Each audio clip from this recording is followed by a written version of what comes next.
The first thing Lyra noticed about the human was how still he stood, like a shadow cut from the mountain itself. On her world, stillness meant fear or surrender, yet the human showed neither. He rested against a broken ridge of stone, breathing slow, eyes fixed on a distant valley where armored enemies moved like insects.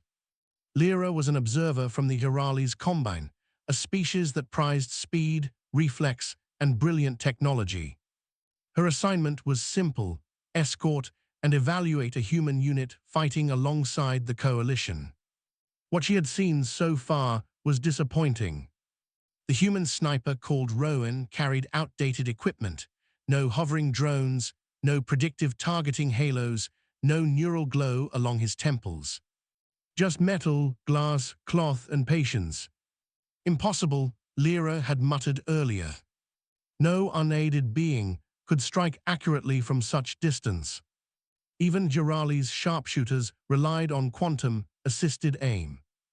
The enemy convoy crawled through the valley below, shielded walkers, energy-plated transports, and escort flyers. Coalition command had ordered observation only, yet Rowan had taken position anyway. Lyra adjusted her translator and spoke softly, warning him of futility. The wind patterns, the gravity shift, the magnetic interference. She listed every reason the shot would fail. Rowan did not reply. He only adjusted his rifle by a finger width, feeling the mountain, listening to the air. In his mind, training and instinct braided together. Lyra folded her arms, crystalline eyes narrowing. She decided she would record the moment of failure for her report. Human arrogance would be documented clearly. The convoy halted, an enemy commander stepping into view, surrounded by shimmering shields. Distance alone made the figure barely more than a spark of movement. Rowan exhaled. Time seemed to stretch, not for him, but for Lyra. Her senses caught nothing unusual: no energy spike, no targeting field, no signal. Then the rifle spoke once, a single sharp sound swallowed by the open sky.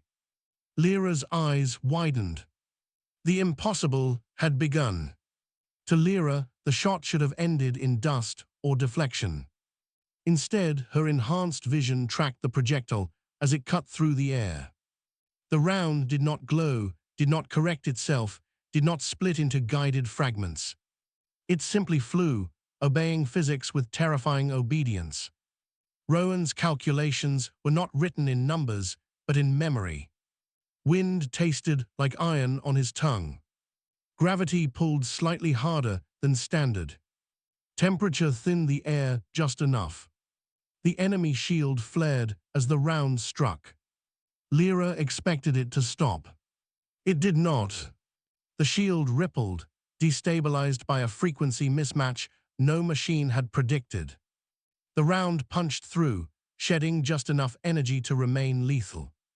The commander fell backward, the impact precise, final. Silence followed.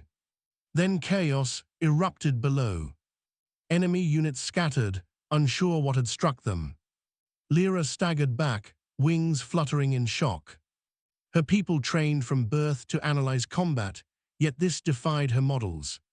She turned to Rowan, voice trembling despite herself. That was impossible.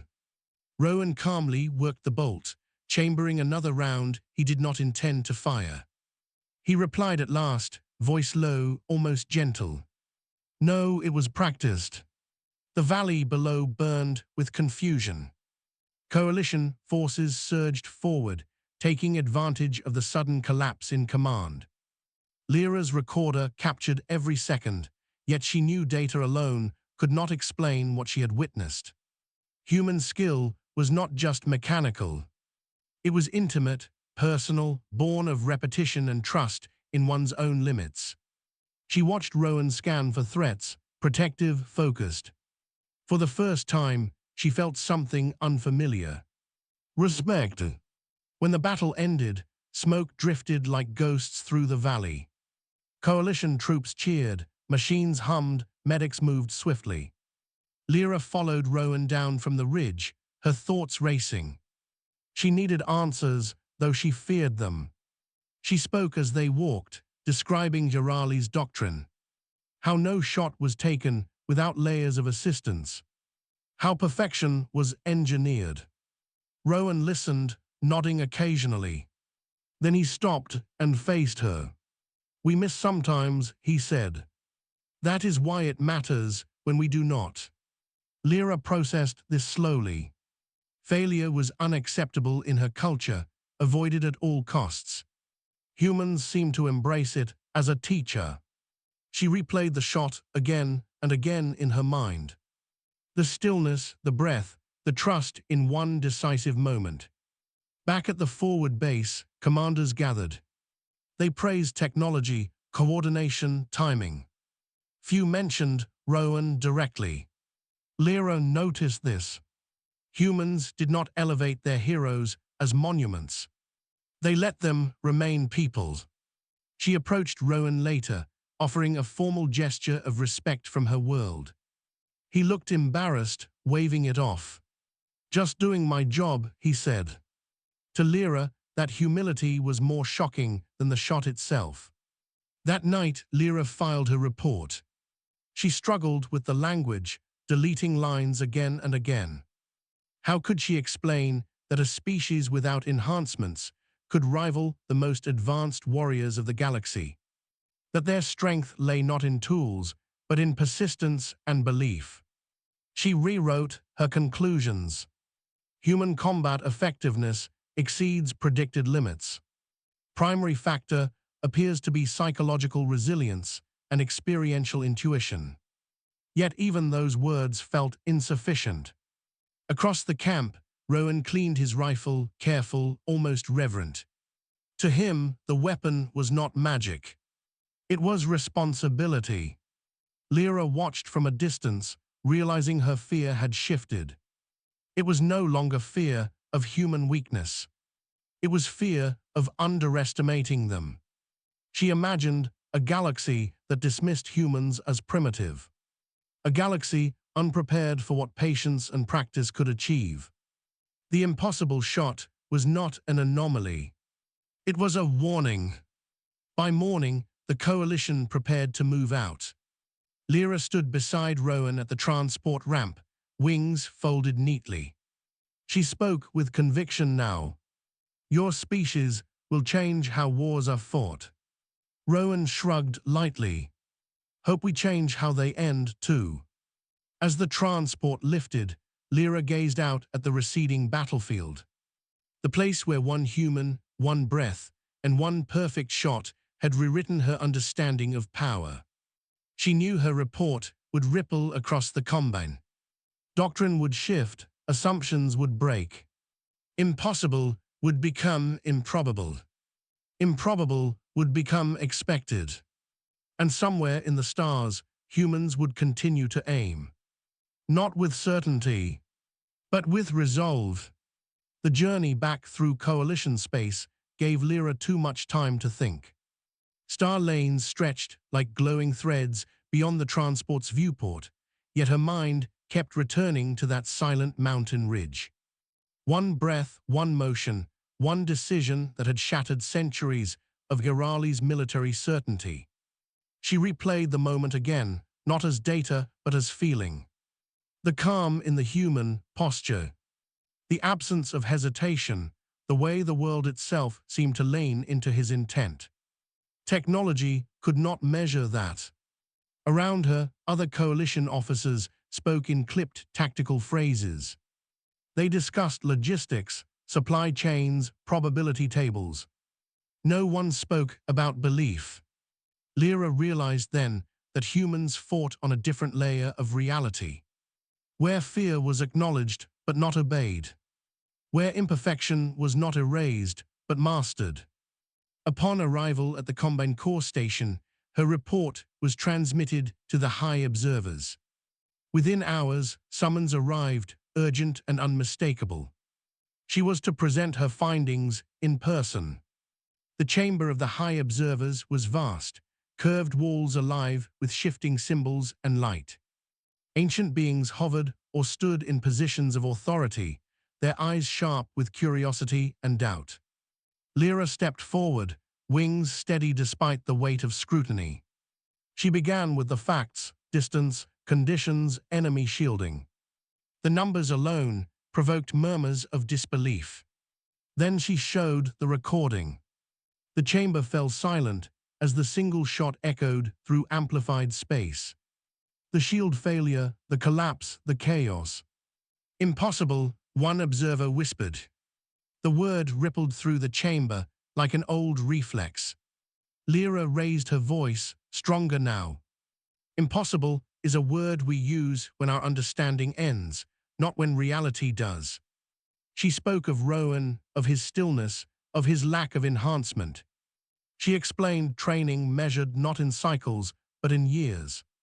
Failure repeated until success became instinct. One observer challenged her, suggesting coincidence, environmental anomaly, luck. Lyra anticipated this. She displayed additional data, simulations run after the fact. None could replicate the result without rewriting human variables entirely. "Luck does not arrive on command," she said. "Humans prepare until luck has no choice but to appear." Silence returned, heavier than before. Doctrine cracked quietly in that moment. Weeks passed, and the ripples spread. Joint training exercises were revised. Human instructors were requested, not for their weapons, but for their methods. Lyra observed these sessions closely. She watched humans teach patience as a skill, failure as information, calm as a weapon. Other species struggled, some frustrated, some offended. Progress was slow, yet undeniable. Meanwhile, news traveled beyond the coalition. Independent systems began requesting human advisors. Some out of curiosity, others out of fear. Not all reactions were welcoming. Certain empires viewed the revelation as a threat. A species that did not rely on superiority of tools could not be disarmed by sabotage or embargo. In shadowed councils, plans were made. Not to fight humans directly, but to break their spirit. A strategy born of misunderstanding. Lyra learned of one such plan through fragmented intelligence. A test, brutal and public, meant to prove humans fragile when isolated. The location was remote, the odds deliberately cruel. Without hesitation, she requested assignment as observer. This time, her superiors did not question her judgment. The battlefield was different, an open plain beneath a harsh red sun. A single human unit deployed as bait, surrounded by superior forces. Among them, Rowan, calm as ever. Lyra felt a surge of concern she did not bother to hide. This was not an experiment, it was an execution attempt. The signal to engage came. Enemy forces advanced with overwhelming confidence. Sensors screamed probabilities of failure. Rowan's voice came over the comm, steady, grounding. Positions, timings, patience. The humans did not rush. They adapted, shifted, endured. Shots rang out, not perfect, not miraculous, but sufficient. Hours passed, the plane scarred and smoking. When reinforcement finally arrived, the enemy had withdrawn, shaken, bloodied, confused. No single shot defined this battle. Instead, it was 1,000 small acts of discipline. Each one impossible on its own, unstoppable together. Lyra stood beside Rowan afterward, the red sun dipping low. "You knew they would try this," she said quietly. He nodded. "They always do." She understood then the deeper truth. The galaxy feared humans not because of what they could do once, but because they could do it again. As reports spread of the failed test, a new phrase entered coalition language. Human persistence threshold, undefined, unmeasurable, dangerously high. Lyra added her final addendum to her report. "Do not ask what humans can achieve at their limits. Ask instead how long they are willing to stand before reaching them. Far from the chambers and councils, Rowan cleaned his rifle once more. Not as a symbol of power, but as a reminder. The impossible was never the shot. It was the will behind it. The consequences of the Red Plane engagement unfolded slowly, like pressure cracks spreading through crystal. Lyra watched the reactions cascade across networks and councils. Dismissal turned into curiosity, curiosity into concern, concern into fear. For the first time in recorded interstellar history, strategic models began including a variable that could not be solved. Human endurance, human adaptability, human refusal to concede.